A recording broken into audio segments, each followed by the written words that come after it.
محبت تین قسم کی ہے۔ ایک محبت مزاجی جس کو محبت طبیعی کہتے ہیں، دوسرے محبت عقلی، تیسری محبت شرعی۔ محبت مزاجی جو طبیعی ہوتی ہیں وہ کیا ہے؟ مثال کے طور پر Thanks for watching. Don't forget to like, comment, share and subscribe to Maulana Habibullah Rouhani Official.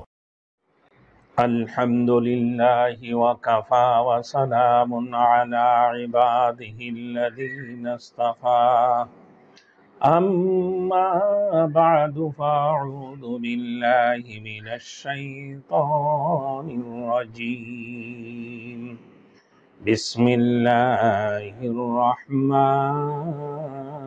الرحیم وَمِنَ النَّاسِ مَن يَتَّخِذُ مِن دُونِ اللَّهِ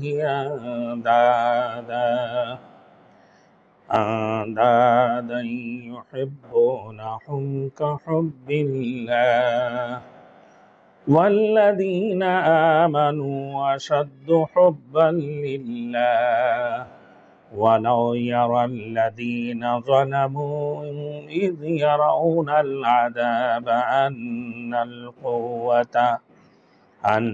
الْقُوَّةَ لِلَّهِ جَمِيعًا وَأَنَّ اللَّهَ شَدِيدُ الْعَذَابِ صدق اللہ المولانا العظیم۔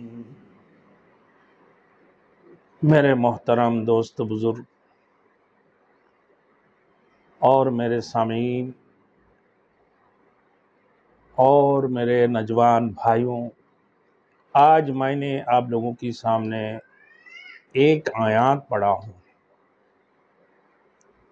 میرے محترم دوستوں، ایک ہے محبت الہی۔ محبت تین قسم کی ہے۔ ایک محبت مزاجی جس کو محبت طبیعی کہتے ہیں، دوسرے محبت عقلی، تیسری محبت شرعی۔ محبت مزاجی جو طبیعی ہوتی ہیں وہ کیا ہے؟ مثال کے طور پر سیاسی بندوں میں سے اپنے سیاسی لیڈر کو محبت کی نگاہوں سے دیکھنا، اسی طریقے سے ایک آدمی اپنے بیوی کو محبت کی نگاہ سے دیکھنا، ان کے ساتھ محبت رکھنا، اپنے اولاد کے ساتھ محبت رکھنا، اپنے والدین کے ساتھ محبت رکھنا، یہ حکم کی اعتبار سے تو محبت اللہ کی طرف سے یہ حکم ہے، ایک طرف اللہ کی حکم ہے، دوسری طرف والدین کی حکم ہو،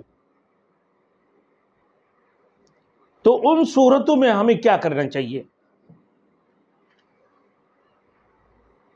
پھر اپنے پیر و مرشد، اپنے سیاسی لیڈر کو اتنی محبت کرنا چاہیے جتنی وہ محبت کی لائق ہے، اور حقیقی محبت کس سے ہونا چاہیے؟ اللہ کی ذات سے۔